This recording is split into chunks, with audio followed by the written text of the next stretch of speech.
Hello అండి, అందరికీ నమస్తే. Welcome back to our channel Renu ideas and vlogs. ఈరోజు అయితే ఫస్ట్ పేజ్ చూపించి చేస్తున్నా. పేజ్ చూపించాలంటే భయమైంది, కానీ ట్రై చేసినా ఎలా వస్తుందో ఏమో. ఈరోజు వ్లాగ్ ఏంటంటే జొన్న రొట్టె చికెన్ కర్రీ చేస్తున్నా. నేను ఎట్లా చేస్తానో చూపిస్తా అంతే.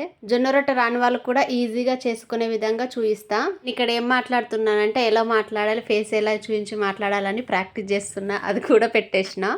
చికెన్ అయితే నీట్గా కడిగేసుకున్నా. కొంచెం సాల్ట్ పసుపు వేసి నీట్గా కడిగి పెట్టేసుకున్న తర్వాత మెంతికూరవి తీసుకున్న, కొంచెం ఫ్లేవర్ బాగుంటుంది దాంట్లో వేస్తే అని. తర్వాత ఆనియన్స్ అయితే కట్ చేసి పెట్టేసుకున్న ముందే.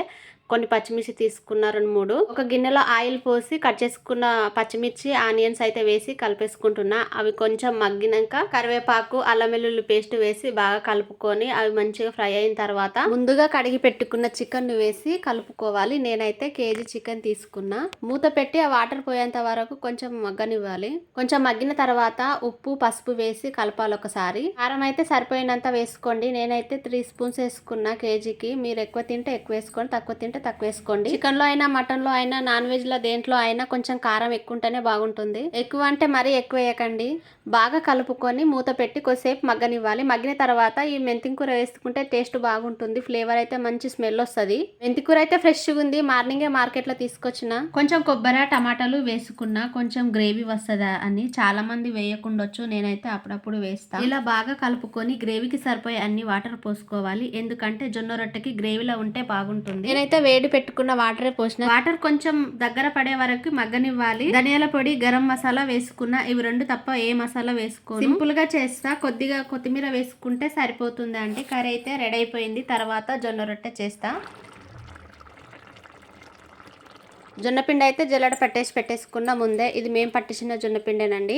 వాటర్ పోసుకుంటున్న, వేడి వాటర్. కొంచెం వేడి వాటర్ పోస్తే మంచిగా జిగి అనేది వస్తుంది, విరిగిపోకుండా ఉంటుంది జొన్న రొట్టె అని ఇట్లా చేస్తా. ఇలా కాకుంటే జొన్నలు పట్టించేటప్పుడే మినపగుళ్ళు కొన్ని గోధుమలు వేసుకుంటే అప్పుడు కూడా జిగి మంచిగా వస్తుంది, విరిగిపోకుండా ఉంటుంది. ఇలా బాగా కలుపుకొని మూత పెట్టి 5 మినిట్స్ ఉంచితే ఇంకా మంచిగా వస్తాయండి సాఫ్ట్గా. ఒకేసారి ఎక్కువ వాటర్ పోసుకోవద్దు, మెత్తగా అయిపోతుంది, మళ్ళీ చేయడానికి సరిగ్గా రాదు. ఇందులో కొంచెం సాల్ట్ వేసుకుంటే టేస్ట్గా వస్తుంది.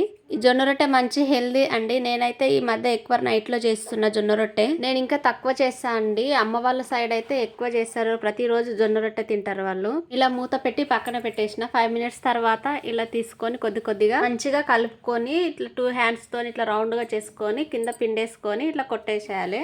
1 హ్యాండ్ తోని కొట్టి తర్వాత కొంచెం పిండేసుకోవాలి కింద అంటుకోకుండా ఉండడానికి. ఇలా హ్యాండ్స్ కు అంటుకుంటూ ఉంటే కొంచెం పిండేసుకోవాలి. కింద కూడా కొంచెం పిండేసుకొని 2 హ్యాండ్స్ తోని ఇట్లా ఫాస్ట్ గా కొట్టేస్తే అయిపోతుంది. మా ఫ్యామిలీలో అయితే ప్రతి ఒక్కరికి వచ్చు, అందరు ఇలాగే చేస్తారు. జొన్న రొట్టె చేయనికి రాని వాళ్ళు అయితే కొంచెం పిండి తీసుకొని చేసుకోవాలి. మెల్లమెల్లగా చేసుకుంటే అదే వచ్చేస్తుంది. మెయిన్ ఏంటంటే జిగి ఉండాలి మంచిగా. జిగి లేకపోతే ఎంత చేసినా రాదండి, ఇరిగిపోతుంది రొట్టె అనేది. కొంతమంది అయితే చపాతీ కర్రతో చేస్తారు, అలా అయితే తొందరగా కాదు, ఇలాగే తొందరగా అయిపోతుంది. ఇక్కడ వాటర్ పడినాయి అందుకే అంటుకుంది. తర్వాత సెట్ చేసిన రొట్టె అయితే రెడీ అయింది. ఇలా తీసుకొని మెల్లగా పెంక పైన అయితే వేసిన. ఇలా వేయనికి రాని వాళ్ళు అయితే ఒక మూత తీసుకొని దానిపైన వేసి మెల్లగా వేయొచ్చండి. అది చూయించుంటే బాగుండే, అప్పుడైతే తీయలేదు. ఇప్పుడు ఎడిటింగ్ చేసేటప్పుడు గుర్తొచ్చిందండి. కొంచెం కాలిన తర్వాత వాటర్ తోని స్ప్రెడ్ చేసి ఇట్లా ఉల్టా తిప్పేయాలి. అది కాలుతా ఉంటది. ఇక్కడ ఇంకొకటి రెడీ చేసుకుంటే తొందరగా అయిపోతుంది. రొట్టె కొట్టేటప్పుడు అటు ఇటు జరిపినట్టు కొడితే అంటుకోకుండా ఉంటది. ఎందుకంటే ఒకే దగ్గర కొడితే ఆనే అంటుకుంటది, జరగదండి. అప్పుడప్పుడు వాటర్ స్ప్రెడ్ చేసుకోవాలి చేతులకి. ఇలా 2 హ్యాండ్స్ తోని కొడితే తొందరగా అయిపోతుంది. కొంచెం విరుగుతుందంటే సెట్ చేసుకుంటూ కొట్టేసేయాలి. అప్పుడప్పుడు మధ్యలో ఇలా చెక్ చేసుకుంటూ ఉండాలి రొట్టెను. అలాగే ఉంచి మర్చిపోయినామంటే మాడిపోతుంది. ఇంకా నేర్చుకునే వాళ్ళైతే ఇలా కొద్దిగా పిండి తీసుకొని మెల్లమెల్ల కొట్టుకుంటూ పోతే అదే వస్తుందండి. ఫస్ట్లో మాకైతే రాలేదు, మేము కూడా మెల్లగా నేర్చుకున్నాం. బయట కొనుక్కుంటే 20 రూపీస్కి ఒకటి అండి. ఇలా మనమే పట్టించుకొని జొన్నలు మనమే చేసుకుంటే ఖర్చు కూడా తగ్గుతుంది. వాళ్ళు అయినా ఏమేమి కలుపుతారో అందులో మనం ఇట్లా హెల్తీగా చేసుకోవచ్చు. బయట కొనుక్కున్నవి టేస్ట్గా కూడా ఉన్నాయండి. అక్కడ రొట్టె కాలుతుంది, ఇక్కడ ఇంకొక రొట్టె రెడీ అవుతుందండి. ఇలా చేసుకోవడం వల్ల పనులు అనేవి తొందరగా అవుతాయి, విసుగు రాకుండా కూడా ఉంటుంది. నేనైతే ఇప్పుడు 2 చేసిన తర్వాత మిగతా పిండిది చేసేసుకుంటా అండి. మీరైతే ట్రై చేయండి, ఖచ్చితంగా వస్తుంది. ఈ మధ్య జొన్న రొట్టె ఎక్కువ తింటున్నారు అందరూ.